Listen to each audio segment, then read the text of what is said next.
Vamos a ir entonces a las Escrituras. Y les pido por favor que vayamos nuevamente a capítulo 6 de Génesis.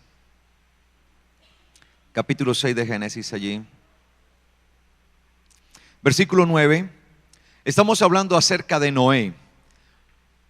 Trazando un tema titulado, todo un seminario titulado Como en los tiempos de Noé. ¿Sí? Como en los tiempos de Noé. Y estamos entendiendo diversidad de cosas dentro de ese tema. Desde cuál era el comportamiento de la sociedad que había en el tiempo de Noé antes del diluvio. Y también cuál era la actitud o comportamiento de Noé. Porque si bien tenemos que entender cómo será el comportamiento de la sociedad en los últimos tiempos antes del regreso del Mesías, en donde él advirtió que antes de su regreso la sociedad que viviría sería una sociedad similar, igual a la que vivía en los tiempos de Noé antes del diluvio. También nos compete como iglesia ver sobre todo eso cuál era el comportamiento y cuál fue la vida de Noé. Y eso es lo que hemos estado estudiando. Y dice el capítulo 6 del libro de Génesis, en el versículo 9, esta es la historia de Noé. Y se nos empieza a contar la historia de Noé y de todas aquellas situaciones que se vivieron en aquel entonces. Y dice acá que Noé fue un varón ¿qué? Justo. Y estuvimos entendiendo qué significaba ser justo. También describe la Biblia y dice que fue un varón ¿cómo? Perfecto. Y hace 8 días estuvimos hablando de esa perfección, que fue varón perfecto en medio de sus generaciones. Fue el hombre perfecto en medio de ¿qué? De sus generaciones. Y hoy vamos a continuar hablando de eso, de la perfección. Hace 8 días estuvimos entendiendo algunas cosas sobre la perfección. Primero habíamos dicho allí que la palabra que hemos traducido como perfecto es la palabra tamim en hebreo. Tamim. Es una palabra plural. Viene de la raíz tamán, que significa estar completo, estar entero, íntegro. No ser carente de ninguna de sus partes. Estar totalmente ¿qué? Completo. Es decir que Noé era visto como el hombre completo. No carecía de ninguna de sus partes delante del eterno Dios. Era un hombre entonces íntegro, integral, tenía integrado todo. No tenía una parte faltante, lo tenía ¿qué? Todo. Y a eso estamos siendo nosotros llamados. En medio de una sociedad tan carente, nosotros tenemos que ser personas perfectas, personas completas, personas íntegras, que no carecemos de lo que carece la mayoría de las personas. Entonces dice que él era un hombre perfecto. Y estuvimos viendo algunas cosas de qué era esa perfección. Entonces, lo primero que vimos fue con Abraham, cuando el Señor le dijo a Abraham que que anduviera delante de él perfecto. Y entendíamos que para alcanzar la perfección hay que andar delante de Dios, estar en su presencia, es decir, vivir conforme a su voluntad. También veíamos el caso de Job y entendimos 3 aspectos en la vida de Job. Que dice la Biblia que Job fue varón ¿qué? Perfecto. Y que fue varón perfecto por cuanto fue un varón ¿qué? Recto, temeroso de Dios y apartado del mal. Esas 3 cosas. Entendíamos entonces que la perfección es algo que se logra a medida que nosotros somos personas rectas y entendíamos que era ser recto. También personas temerosas de Dios, entendíamos que era ser temerosos de Dios y apartados del mal. Y ahí estábamos entendiendo estas cosas y ahí quedamos. Y hoy vamos a seguir entendiendo acerca de la perfección. Y por eso les invito para que vayamos al Salmo 119, versículo 1. Es el salmo más extenso de las Escrituras o de los salmos. Y está compuesto en versos que están encabezados por las letras del alfabeto hebreo. Cada 8 versículos componen un verso. Los primeros 8 versículos son un verso. Todos los primeros 8 versículos, si usted los lee en hebreo, empiezan con la primera letra del alfabeto hebreo, ¿sí? Que es la letra Aleph. Luego, la segunda letra, Bet, compone los otros 8 versículos que hacen el segundo verso. Y está, como les dije, la segunda letra, Bet, y así hasta la última letra del alfabeto hebreo que termina con la letra Tav. Cuando uno lee eso en hebreo, entonces se da cuenta de eso. Cuando lo lee en español, pues difícilmente eso se ve, porque pues no calza, pero es hermoso cuando se ve en hebreo, se lee en hebreo. Dice Salmo 119, versículo 1: bienaventurados los perfectos de camino, aquellos que andan en la ley de Yahweh. Bienaventurados los perfectos de camino, aquellos que andan ¿en qué? En la ley de Yahweh. ¿Cómo se adquiere entonces la perfección?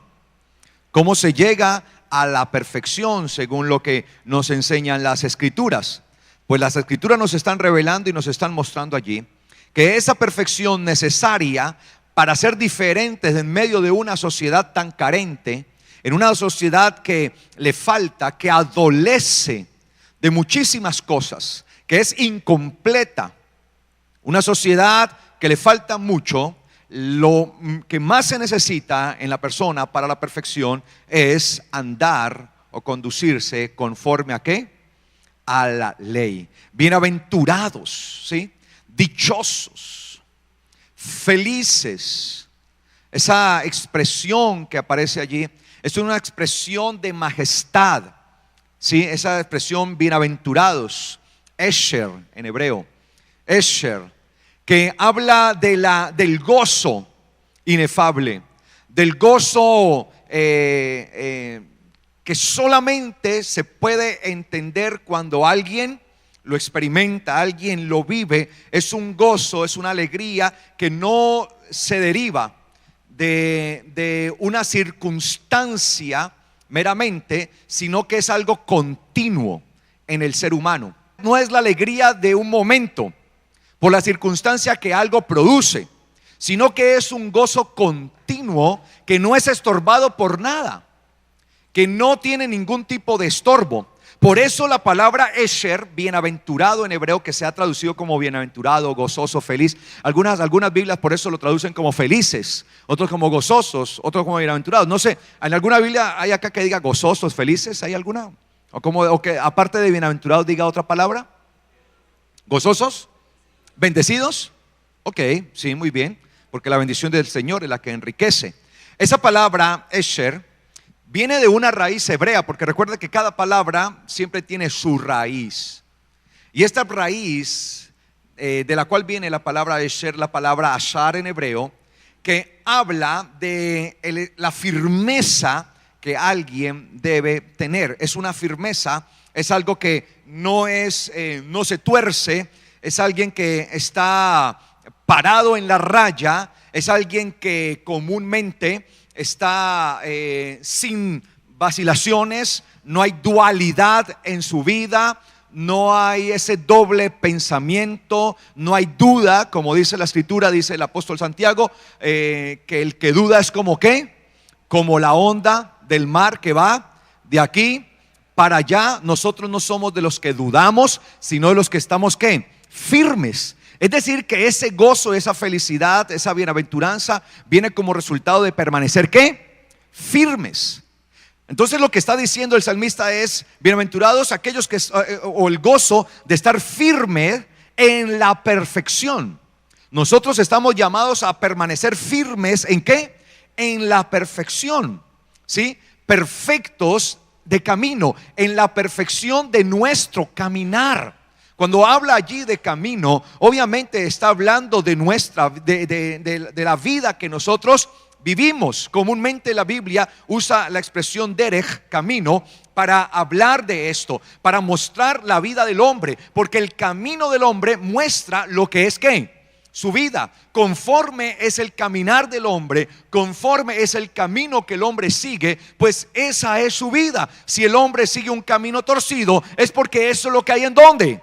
En su corazón. Pero si el hombre insiste y persiste en vivir rectamente en un mundo de injusticia, en un mundo de inrectitud, en un mundo donde constantemente se tiende a torcerse la persona, ¿sí? Tiende a haber algo torcido, siempre habrá algo que le esté invitando a usted a torcer su voluntad, a irse de pronto hacia otro lado, a dejar la rectitud. Entonces permanecer en ese camino, estar allí firmes en ese camino, solamente es lo que va a traer ese gozo inefable, ese gozo glorioso, ese gozo grande que vivimos aquellos que creemos al Señor. Amén. Que muchas veces por permanecer rectos, para la gente eso, para nosotros para la gente continuamente somos ¿qué? Tontos, bobos. Este sí es mucho bobo, este sí es mucho tonto. Mira, se le está ofreciendo y se le está que poder algo para su vida, asumir algo que va a ser supuestamente un beneficio, pero por medio de algo irregular. Y la gente comúnmente nos trata ¿de qué? De tontos, de bobos. Y eso se da en el colegio, ¿no? En la escuela, en la universidad, en el trabajo. Allí muchas veces, ¿sí? El chancuco, ¿no? Que decíamos, yo no sé cómo le llaman hoy los muchachos. Cuando yo era estudiante, le llaman chancuco. No sé cómo le llamarán hoy, ¿sí? ¿Cómo le llaman? A ver, ¿hay alguno acá? O le dicen así, chancuco, ¿sí? El chancuco, la copia, el copiarse el examen, ¿sí? Y si uno no hacía chancuco, hasta si es mucho bobo, mucho tonto, ¿sí? Y si uno no daba chancuco, pero uno era el malo, ¿sí? Dame copia, y uno no daba, dame copia, entonces uno salía siendo el malo, el egoísta. Pero lamentablemente vivimos en un mundo que tiende a llamar lo malo bueno y a lo bueno malo. Así mismo en el trabajo sale un chanchullo para hacer allí o esto o lo otro, mire aquí, por allá. Y eso lo vemos también en nuestro diario vivir. Siempre queremos mirar a ver cómo agiciamos, cómo sobornamos. Nos pasamos, de pronto hicimos algo indebido y llega el agente de tránsito y ya queremos sobornar. No me haga el comparendo, tenga ahí para la gaseosa, ¿sí? Tenga allí, pero no me lo haga. Tranquilo, no, o ayúdeme. Así queremos hacer las cosas, queremos ganar las cosas pagando muchas veces, sobornando. Y es un mundo así como el que vivimos, por eso es un mundo torcido, que nos invita continuamente a torcernos. Y depende de usted, de mí, si nos dejamos torcer. Hágale, mire, no, con esto no le va a hacer mal a nadie. Hágale, vamos, ahí en el negocio, ahí yo lo llevo bien en el negocio, vamos. Hágale, no tenga temor. No sea bobo. Y si uno dice que no, entonces ¿qué dicen? Este sí es mucho bobo, este sí es mucho tonto, ¿no? Entonces siempre es eso. Pero en realidad, mis amados, nosotros estamos llamados a ser rectos. Y ese es el gozo de la rectitud. Y yo me siento gozoso, y por eso uno puede andar con la frente ¿qué? En alto. Nadie puede venir a decirle, ¡ja! Este pastor ahí, ese pastor un corrupto. Ese pastor no le crean nada. Mire, pastor, ese agicia, ese da sobornos, ese es un torcido, ese a cada rato hace negocios raros, fraudulentos. No. Estamos llamados a vivir de manera recta. Aunque para el mundo parezca nuestro accionar parezca ridículo o tonto.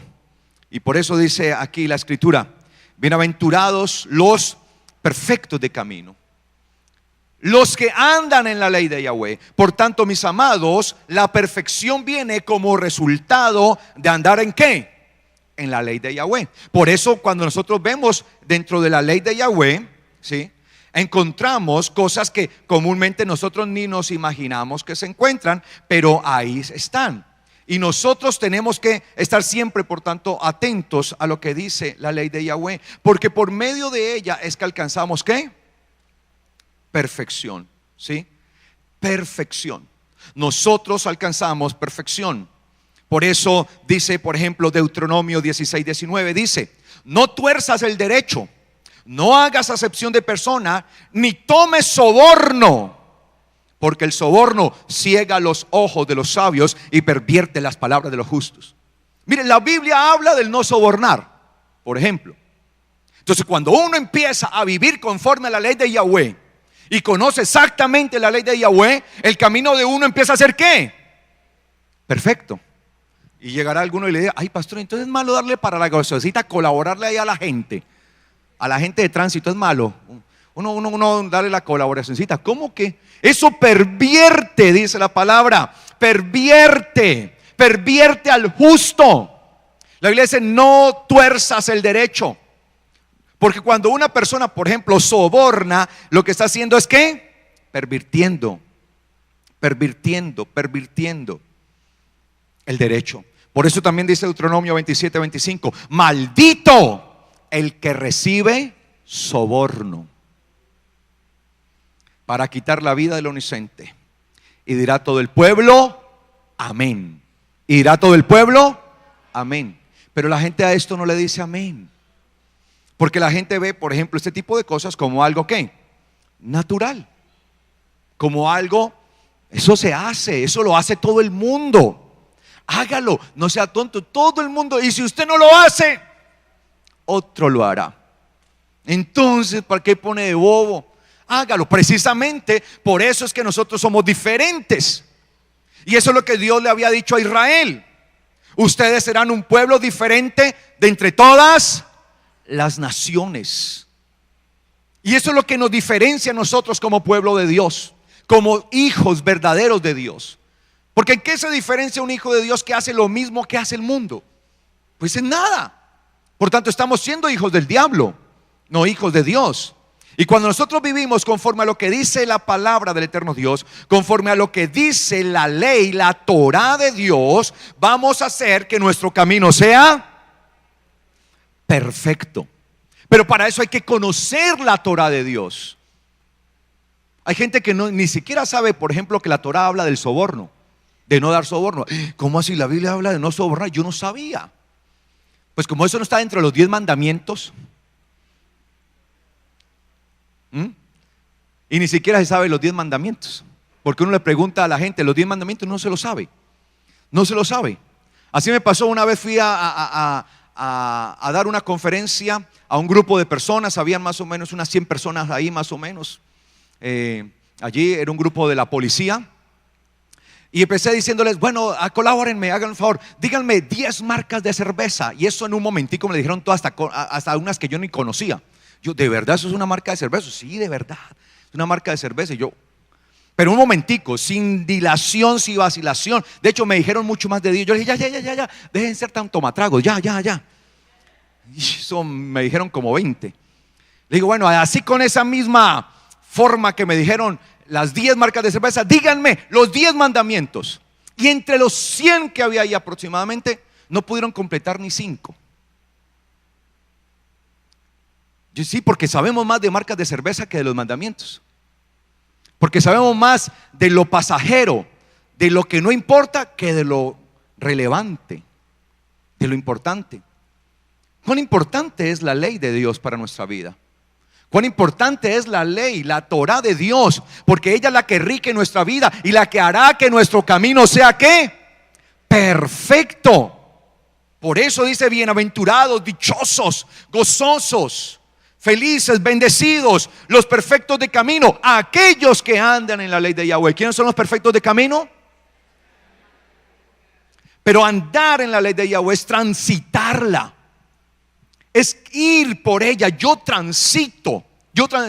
Por eso cuando el Señor llama a Josué, le dice: oye, Josué, solamente te digo que solamente te esfuerces y ¿qué? Y seas ¿qué? Valiente. Esfuérzate y sé valiente. Y la mayoría de la gente repite eso. Así te dice el Señor: esfuérzate y sé valiente. Pero el Señor le dijo que se esforzara y fuera valiente. ¿Para qué? Y dice: para guardar y hacer conforme a toda la Torah que te di por medio de mi siervo Moisés. No te apartes de ella, de la Torah, ni a derecha ni a izquierda. ¿Para qué? ¿Qué sigue diciendo? ¿Para qué? Para que te vaya bien, para que prosperes en todo tu camino. ¿Sí? Para que te vaya bien. Usted quiere que le vaya bien, pues debe ser perfecto. Y la manera de perfeccionarse es andando conforme a la palabra de Dios, a la Torah de Dios. Y la Torah de Dios es un camino trazado, del cual no me puedo apartar ni a izquierda ni a derecha, ni a diestra ni a siniestra. Tengo que permanecer en ella. Tengo que tener mucho cuidado. La ley de Dios, muchas veces yo lo digo, es un camino tan delgado que comúnmente terminamos haciendo equilibrio. Por tanto, tenemos que ir con todos nuestros sentidos para no caernos. Tenemos que pasar el abismo y ahí estamos. Esta es la Torá y ahí estamos. Tenemos que hacer, ¿sí? Medio doy me voy hacia la derecha, caigo, o hacia la izquierda, caigo. Tengo que esforzarme, tengo que darlo todo de mí por vivir conforme a la palabra, por andar, por caminar conforme a la Torá. Ella me muestra el camino, por eso soy perfecto de camino, porque ella es la que me muestra cuál es el camino de perfección, la ley de Dios. Amén, amén, iglesia. Por tanto, la base de la perfección está en andar en la ley de Yahweh. Amén. Está en andar en la ley de Yahweh. Y esto es conforme a la esencia y a lo que es Dios. Segundo de Samuel, capítulo 22, versículo 31. Segundo de Samuel 22, 31. Porque se espera que nosotros alcancemos la perfección, que seamos semejantes a nuestro Dios. Segundo de Samuel 22, 31 dice, ¿lo tiene? En cuanto a Dios, perfecto es su camino. ¿Cómo es el camino del Señor?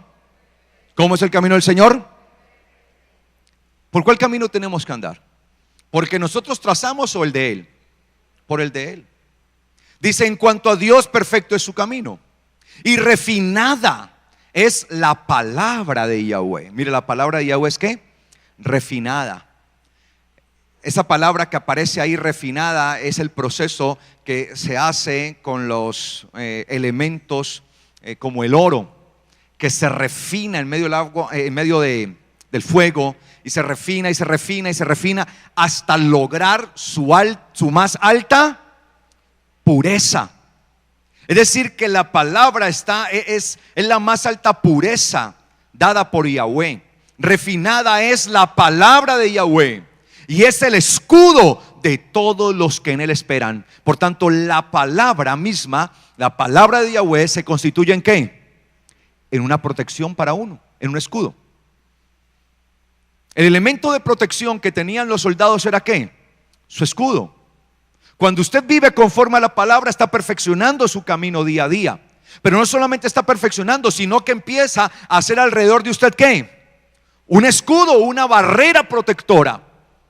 La palabra del eterno Dios, por tanto, se constituye en una barrera de protección para su vida, para su casa, para su familia. Por eso cuando yo enseño a mi hija a vivir conforme a la palabra de Dios y me esfuerzo por enseñárselo y me doy y lo hago y le doy todo de mí y la induzco a eso, le enseño, le hago entender que es por la palabra que debe vivir, no lo que digan sus amigos, no lo que digan sus compañeros, no lo que diga la gente, es lo que dice la palabra de Dios. Lo que estoy haciendo es generando alrededor de ella un escudo para que el día de mañana no sea víctima del enemigo. Pero si a mí no me importa mi hija, pues que haga lo que quiera. Se quiere, vaya, quiere, bien pueda, hágale tranquilo, si no le pongo ningún tipo de restricción. Lo que sucederá es que empezará a apartarse, que quedará sin ningún tipo de protección, para luego yo tener que estar lamentando y llorando lágrimas de sangre. Y luego diciendo, Señor, ayúdame. Pero Señor, ¿por qué permites esto? Pero Señor, ¿por qué esto? ¿Por qué aquello? ¿Por qué lo otro? Porque fui negligente como padre. Yo sé que llegará el día que yo tengo que soltarla a ella. Pero mientras ella esté sujeta a mí, haré todo lo necesario para que ella entienda que en la palabra está su escudo, así como yo lo he entendido y lo sigo entendiendo día a día. Y cada día quiero ir conforme a la palabra, porque en ella hay escudo de protección. Y a medida que yo me protejo, ella me lleva por el camino de la perfección. ¿Quiere proteger a su familia? Protéjala con la palabra de Dios. Hay gente que piensa que proteger a la familia es la sangre de Cristo te cubra, amén, aleluya, ya. No. Es más, eso ni siquiera lo diga, porque no hay un solo texto en las escrituras que diga que la sangre de Cristo te cubre, ¿sí? La sangre de Cristo, dice la Biblia, nos limpia de todo pecado, ¿sí? nos limpia, ¿sí? Pero si yo no le he enseñado a mi hijo a vivir conforme a la palabra de Dios, por más que yo diga la sangre de Cristo te cubre, simplemente me estoy volviendo un agorero. Sí, ya le tengo agüero a la sangre de Cristo. Sí, hago de la sangre de Cristo un agüero. Sí, me he vuelto agorero, o como dicen por ahí, agüerista. Sí, ¿no? Eso algunos dicen así, ¿no? Sí, porque pienso que ya eso es un elemento y ya con eso ya basta. Y ni siquiera veo y observo que mi hijo o mi hija vaya conforme a la palabra de Dios. Pienso que con solo el hecho de decirle eso, que con eso basta y es suficiente. No importa lo que está haciendo, no importa si está un apartado de Dios. Así no puede ser bendecido. Nosotros tenemos que transformar nuestra mente y tenemos que entender de qué se trata la perfección. Y si yo estoy buscando perfección, pues esa perfección se la voy a enseñar a mis generaciones. Y mientras dependa de mí, le enseñaré a mi hija. Y mientras ella dependa de mí en mi casa, ella debe vivir conforme a esos principios. Y ella lo entenderá. Y cuando ya sea una mujer autónoma y totalmente suficiente, que se defienda por sí misma, creo que ninguno de esas bases se destruirá, sino que cada día se fortalecerán en ella. Y cuando tenga hijos, que por favor los tenga, yo se los ayudo a criar, no hay problema. ¿Sí? Sé que ella hará lo mismo. Y estaremos así haciendo de esto una bendición generacional. Una bendición que va de generación en generación. Pero es enseñándole con amor. Es que a veces nos volvemos o hacemos las cosas en el Señor de manera restrictiva. No se trata de restringir, se trata de enseñar. Ojo con eso. De enseñar, no de restringir. Porque los mandamientos no son simplemente una restricción, sino que son un modelo que nos muestra el mejor camino. Porque los demás caminos van a la perdición. Entonces, nosotros estamos llamados a ser perfectos en el caminar, porque el camino de Dios es ¿qué? Perfecto. ¿Cómo es el camino de Dios? Perfecto. Ahora, ¿qué cosas hacen que nosotros la perfección se pueda dañar? ¿Qué cosas hacen que no se dé la perfección en nosotros? Salmo 19:13. Salmo 19:13.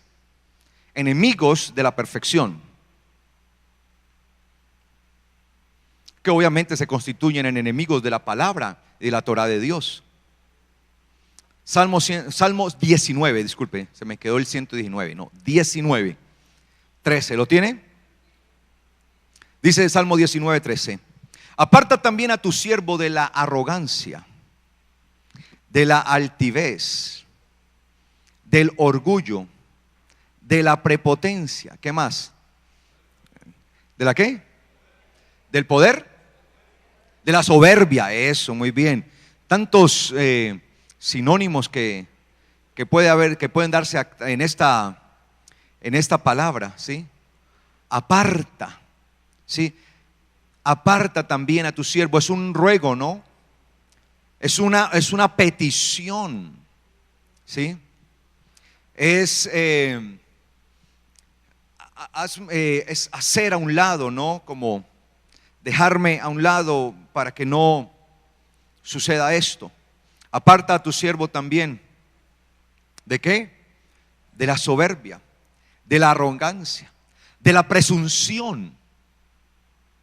Porque es que muchas veces pensamos que la respuesta es en nosotros, ¿sí? Y muchas veces pensamos eso, ¿no? Que somos nosotros los que hacemos o no hacemos. Y dice entonces por eso el salmista allí: aparta también a tu siervo de la arrogancia, para que no se enseñoree de mí. Es decir, que la arrogancia, la altivez, puede llegar a convertirse en el amo de uno. Ojo con eso. ¿Y cuántas personas están esclavizadas a la arrogancia, a la altivez, al orgullo, a la prepotencia? Y son esclavos de su arrogancia. Y yo creo que eso debe ser horrible. Y digo que creo porque yo durante mucho tiempo lo fui. Y por eso estoy seguro. Porque yo a pesar de que era conocedor de la palabra, era un hombre desdichado, porque era víctima de mi propia arrogancia y de mi altivez, de mi orgullo. Y eso se hacía ver y brotaba constantemente y continuamente. Porque con la arrogancia lo único que uno hace es maltratar y aún dañar a los que tiene a su lado. Porque con la arrogancia que yo vivía, muchas veces pisoteaba a mi esposa. Se los digo acá. Muchas veces pasaba por encima de ella y no me interesaba nada. Y pasaba sobre ella y la pisoteaba, y es que aquí el que mando soy yo, y porque siempre quería ser yo quien tenía la razón. Pero muchas veces estaba actuando dentro de mi arrogancia, que me impedía reconocer mi error. Y muchas veces yo era consciente que yo era el que estaba mal, porque era consciente que yo era el del error, pero no, yo no doy el brazo a torcer. Mi nombre es Carlos Rabat. Más del favor. Claro, no, yo no voy a dar brazo a torcer. Y eso destruye. Pero el problema es que lo carcome a uno, lo destruye. La arrogancia, la altivez, la prepotencia destruye la vida de uno. Es como un cáncer que está dentro del alma de uno. Se va comiendo el alma. Y cada día la come y la come y la come, hasta que uno tiene que doblegar eso delante del Señor para que venga la cura. Y le doy gracias al Señor que sí que me alivió de esa enfermedad. Porque yo ya era enfermo crítico. Ya me tenían en la UCI. Sí, de verdad, se los confieso. Ustedes saben que yo soy abierto y les hablo de mi vida. Aquí todos conocen ya de mi vida muchas cosas, porque yo no pretendo pararme acá y mostrarme como el gran super mega hiper apóstol que anda 10 centímetros por encima del piso y no me toquen, y que apenas paso por allí le pongo la línea de poder allí y todos se caen allá. No, línea de poder a lo de estilo Dragon Ball Z, que para payasos hay muchos. No, me gusta por eso la palabra de Elías. Uno ve a Elías, ¿no? Elías, uno dice, wow, tremendo hombre, oró y descendió fuego del cielo. Y viene aquel hombre, el rey, y Elías le dice, hasta que no sea por mi palabra, no lloverá. Y no llovió. No sea por mi palabra. Uno dice, wow, detiene la lluvia, desciende fuego del cielo. Y luego llega el apóstol Santiago y ¿qué dice? Elías, hombre sujeto a pasiones. O sea que él peleaba era ¿con qué? Consigo mismo, ¿no? Y eso fue en realidad la debacle de Elías, porque Elías no termina muy bien. De hecho termina siendo reemplazado por Eliseo. Termina siendo reemplazado por él, ¿sí? Y el Señor empezó a tumbar cabezas y le dijo a Elías, ve y unge, ¿sí?, a Jehú como rey de Israel, a Nimsi como rey sobre los sirios y a Eliseo como profeta en lugar tuyo. Y yo me imagino que él se quedó, ¿qué? ¿Y por qué en mi lugar? Porque su propio orgullo lo llevó a eso. Sí, la Biblia nos cuenta entonces las hazañas que hacían estos hombres, pues también les devela sus debilidades, ¿sí? Sujeto a pasiones. O sea que ese hombre peleaba por dentro de sí mismo, ¿sí? Un hombre sujeto a pasiones. Y así era yo. Y vivía de esa manera. Y uno se va aislando del mundo así. Se aísla. Entonces por eso dice, sí, aparta también a tu siervo de la arrogancia, para que no se enseñoree, porque la arrogancia, la altivez, el orgullo, la prepotencia, ese pensar más alto de uno de lo que uno debe pensar. La Biblia dice, no tengan mayor concepto de ustedes mismos que el que deben de tener, porque comúnmente uno siempre piensa más de uno que lo que uno mismo es, ¿sí? Calificación 7, no, deme un 10, soy un 10. Sí, uno siempre piensa más alto, tiene mayor concepto de sí mismo. Así. Entonces, por tener mayor concepto de sí mismo, piensa que está por encima de los demás y por último termina estando por encima de Dios. Y gracias al Señor no llegué hasta ese lugar. Porque cuando uno le da rienda suelta a la arrogancia, a la prepotencia, eso lo va llevando a uno a tal extremo, que a lo último uno termina pensando que está por encima de Dios. Y hasta empieza entonces a hablar cosas que no son. Como en esos días escuchaba a un apóstol de estos megapóstoles, que se dicen ser apóstoles y no lo son, diciendo: si usted oye lo que dice la Biblia, usted simplemente es un oidor, pero si usted vive por las revelaciones que yo le doy a usted, entonces usted está viviendo en una dimensión superior. O sea que no es lo que dice la Biblia, sino lo que las revelaciones de Él. Entonces ya se van poniendo por encima de Dios. Ya la palabra no es suficiente, la palabra de Dios. Ahora es la revelación que Él tiene, que es suficiente, es lo que debe ser terrible. Entonces dice acá: para que no se enseñoree de mí, llega a ser un amo. Entonces seré ¿qué? Perfecto, y quedaré absuelto de gran rebelión. Mire, seré perfecto. Cuando nos quitamos de nosotros todo aquello que es parte de nuestro egocentrismo, de nuestra egolatría, de nuestra arrogancia, nuestra prepotencia, aquello que nos lleva a este proceder tan terrible, cuando empezamos a apartarnos de eso, empezamos a apartarnos, permitiendo que la palabra haga su efecto en nosotros, porque a veces uno puede ser muy conocedor de la letra, pero no ha permitido que esa letra entre al corazón, porque la letra, como por sí sola, no es nada, ¿sí? No tiene ningún valor, de hecho destruye. Pero cuando la letra deja de ser letra para estar escrita en el corazón del hombre, es donde empieza a tener eficacia y se vuelve viva, se vuelve eficaz. Entonces, mis amados, dice acá el salmista: entonces seré ¿qué? Perfecto. ¿Seré qué? Perfecto. ¿Cuándo alcanzaremos la perfección? Cuando empecemos a alejarnos de nuestra arrogancia, de nuestra altivez. Y dice acá: y quedaré absuelto de gran rebelión. Porque es que la arrogancia, la altivez, lleva a que uno comúnmente se vuelva una persona rebelde contra Dios. Ya me rebelo contra Él y no quiero vivir y no quiero hacer lo que dice su palabra, y empiezo a ir en contra aún de lo que Él ha establecido. Ese es el problema de esto. Entonces, para alcanzar la perfección, hay que alejarse de la arrogancia, porque este es un enemigo. Entonces, estos son enemigos ¿de qué? De la perfección, la arrogancia, la altivez.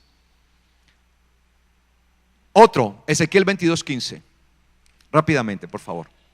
Ezequiel 22:15 dice: te dispersaré entre los pueblos y te esparciré entre las naciones, y haré que tu inmundicia sea ¿qué? Quitada. Ojo con esto: te dispersaré entre los pueblos y te esparciré entre las naciones, y haré que tu inmundicia sea ¿qué? Quitada. ¿Y dónde cree usted que ahí está la palabra perfección? ¿Será que está o no está? Te dispersaré entre los pueblos y te esparciré entre las naciones, y haré que tu inmundicia sea quitada. Míreme acá. Este texto es interesante. El Señor le está hablando allí al pueblo y le está diciendo: yo los voy a dispersar por entre todos los pueblos y las naciones. Y por medio de eso que voy a hacer, de esa prueba que lo voy a meter por la arrogancia de ustedes, por toda esa rebelión que hay en ustedes, por ese pecado, esa inmundicia, entonces ustedes van a estar allí. Y por medio de eso yo voy a quitar su inmundicia. Ahora, la palabra que aparece allí como inmundicia es la palabra hebrea tumá. En hebreo, tumá significa impureza religiosa. Tumá era la impureza religiosa, era aquella que venía como resultado de seguir las doctrinas o los dogmas humanos. De hecho, eso fue lo que combatió el Señor. Cuando Él estuvo en esta tierra presente, Yeshua combatía eso. Y les decía: es que ustedes solamente siguen doctrinas y mandamientos de hombres. Eso es tumá. el continuamente seguir los mandamientos y regirnos por cuestiones humanas, de hombres, inventadas por hombres. Nosotros no estamos llamados a vivir conforme a las doctrinas humanas, sino a vivir conforme a lo que está en la doctrina de la palabra de Dios, en su Torá. Eso es lo que se conoce como tumá, una inmundicia o impureza religiosa. Y dice que esa impureza sería ¿qué? Quitada. Ahí en la palabra quitada está la palabra tamam. Tamam es la raíz de tamim. Recuerde, perfecto, tamim. Y la raíz de tamim, yo les había dicho días atrás, es la raíz de tamim, de perfecto, es la raíz que tamam. Tamam, la raíz de tamim, perfecto, tamim, la raíz tamam. Y ahí aparece la raíz tamam, será quitada. Es decir, que cuando sea arrancada la impureza religiosa, empezarán a tener ¿qué? Perfección. Perfección, ¿sí? Haré que tu inmundicia, haré que tu impureza religiosa se perfeccione. Es decir, te pasaré de una situación meramente religiosa, de una condición meramente religiosa, humana, te pasaré a una nueva condición, una condición en donde empiezas a vivir conforme a lo revelado por mi palabra, conforme a lo que está escrito en la palabra, conforme a lo dicho en mi Torá. Eso significa cambiar de condición. Entonces te haré que tu inmundicia, tu inmundicia religiosa, en la que tú mismo te has embebido, en la que estás inmerso, esos dogmas, doctrinas humanas que solamente te hacen alejarte de Dios, yo lo quitaré y te perfeccionaré. Por tanto, seremos perfeccionados cuando arranquemos de nosotros toda doctrina humana, toda religiosidad. Tanta religiosidad que puede haber en nosotros. Mucha religiosidad. Por ejemplo, hay una cantidad de religiosidad. Hoy se está levantando. Uno ve, pero religiosidad por todo lado. Yo decreto que este es mi año. Eso es religiosidad. Yo declaro que ese carro es mío. Eso es religiosidad. Porque religiosidad es todo aquello que está basado en lo humano, que no tiene ningún tipo, ni está basado en lo escritural, en lo bíblico, en la palabra de Dios. No se trata de que yo decreto, se trata de que yo vivo para el Señor, de que yo vivo para Él. Que en vez de pedir que una prueba se vaya, yo ato y sujeto esta prueba, más bien es pedirle al Padre y decirle: Padre, no permitas que yo falle en mi fe en medio de esta prueba. La religiosidad le enseña eso. Viene una prueba, empieza a decir: yo la ato, la sujeto, la echo fuera de mí, esa prueba fuera de mí. No, la Biblia enseña es que dice: por diversas pruebas es necesario que ustedes pasen. Entonces, ¿qué debemos hacer? Lo que enseñó el Señor. Cuando Pedro fue puesto a prueba tremendamente por el enemigo, el Señor dijo: Pedro, tranquilo, yo ya oré por ti al Padre para que tu fe no te falle. Entonces viene la prueba: Padre, dame fortaleza en mi fe, que mi fe no falle, Padre, voy a pasar esta prueba. No se trata de que empiezo yo, te ato y te sujeto y te digo todo esto. No, yo lo que hago es empezar a pasar la prueba rogando al Padre Celestial que mi fe no falle, dependiendo de Él. Y eso es lo que hacía el Señor. Cada vez que venía una prueba, Él no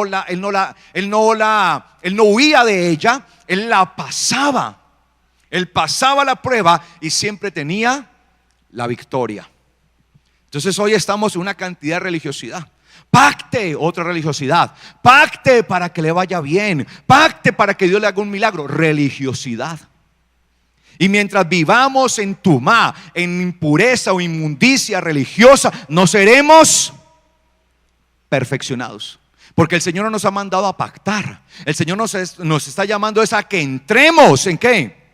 En su pacto. Y continuamente les hablo de eso porque eso continuamente lo están bombardeando por la televisión y por la radio. Entonces, como continuamente lo están haciendo, a mí continuamente me toca estarle recordando a usted que eso es religiosidad. Y eso se llama inmundicia delante de Dios. Inmundicia.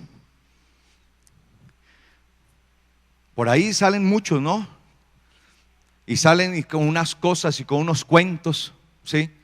Cosas raras, ¿sí? Si le llegó una enseñanza de un supuesto pastor de estos apóstoles que hoy se dicen llamar apóstoles, le llegó el servicio, el recibo de los servicios públicos. Cuando le llegue, póngalo en el piso y salte sobre él. Y ahora y dígale: en el nombre del Señor te ato, no tienes potestad. Y no lo pague y verá que la cuenta le aparecen ceros.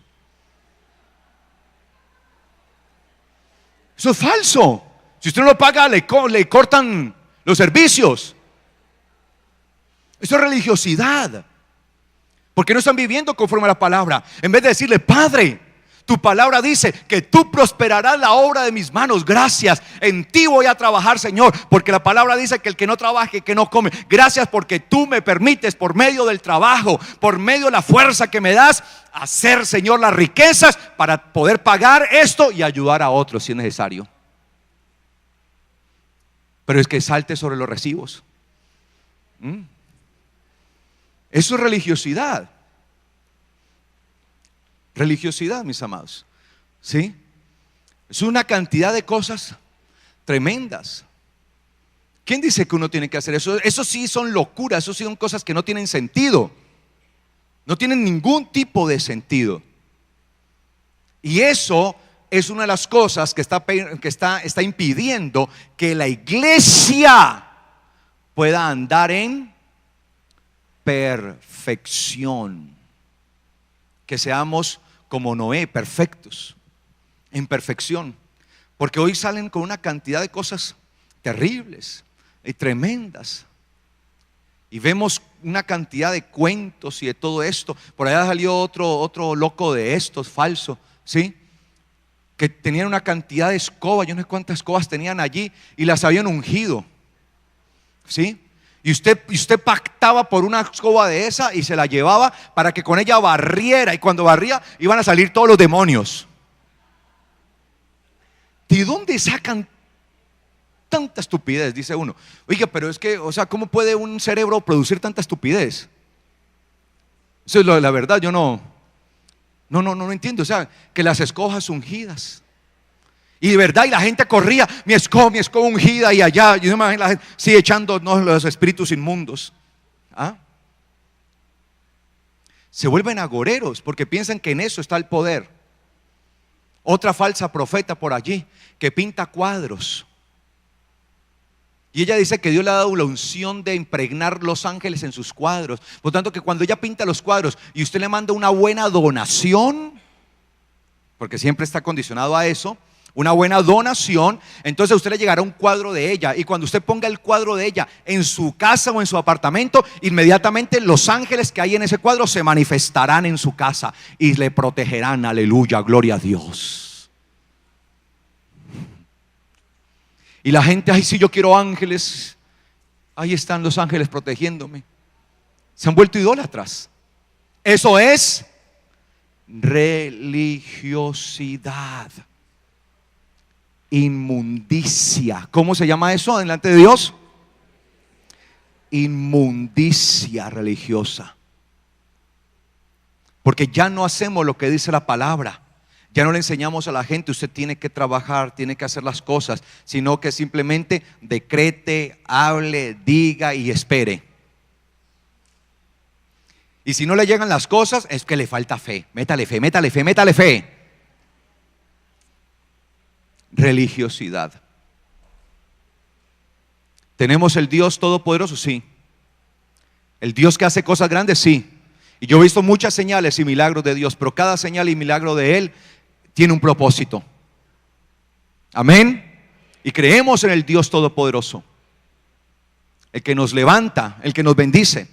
Pero no torcemos las escrituras, porque eso es lo que hace que sobre nosotros venga la falta de perfección. Y por eso, como Israel había caído en la religiosidad, por haber caído en la religiosidad, el pueblo que había sido llamado para conocer al eterno Dios había caído en religiosidad. Entonces, ¿qué hizo el Señor? Los entregó, los dispersó en medio de las naciones. Le dijo: y así los voy a limpiar. Les voy a quitar todo eso, lo voy a perfeccionar, quitando toda su inmundicia religiosa. Toda su inmundicia religiosa.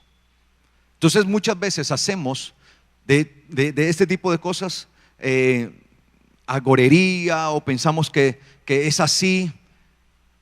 Pensamos que la Biblia lo dice cuando la Biblia no lo dice.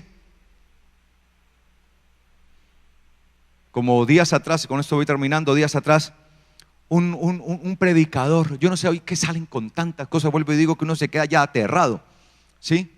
Dice que aplique sobre su vida la sangre del prepucio de Jesucristo, para que sea libre de toda infidelidad, de todo adulterio, de toda fornicación. Porque con la sangre del prepucio de Jesucristo, entonces su parte sexual queda ya allí sujeta a Dios. ¿En dónde dice que yo aplico la sangre del prepucio de Cristo sobre mi vida? Y todo el mundo, aplico sobre mí la sangre del prepucio, aplico sobre mí la sangre del prepucio, la sangre, no, de verdad. Usted lo viera todo el mundo, sí, la sangre del prepucio de Cristo sobre mi vida, la sangre del prepucio de Cristo sobre mi vida, la sangre del prepucio, y empiezan allá a saltar. Y uno dice, pero ¿de dónde sacan tanta cosa? Que uno ya queda es como aterrado, que uno sabe que la Biblia advierte que vendrá una apostasía terrible, pero es que uno no piensa que a esos niveles, ¿no? Y uno ve eso y uno dice, y saber que la Biblia dice que cosas peores vendrán. ¿Ah? No. De verdad, uno se queda aterrado porque es que hoy se ve tanto eso, entonces todo el mundo, ¿cómo así? Confróntese con su pecado. Si usted tiene problemas de infidelidad, pídale perdón al Señor. Primero, ¿qué dice la Biblia? Reconozca ¿qué? Su pecado. Deje el impío su camino. Deje el impío su camino, abandone su camino. El hombre malo, apártese del mal, dice la palabra. Sí, el que confiesa su pecado y se aparta, confiese que usted está pecando, pídale perdón al Señor, dígale: Señor, perdóname. Tengo debilidad, Señor, pero te pido ahora que me ayudes, y empieza a entregar su vida reconociendo que es usted. Pero ahí no, que aplico la sangre del prepucio, aplico la sangre del prepucio. Siga aplicando la sangre y verá del prepucio y verá que ¿dónde va a parar? Religiosidad.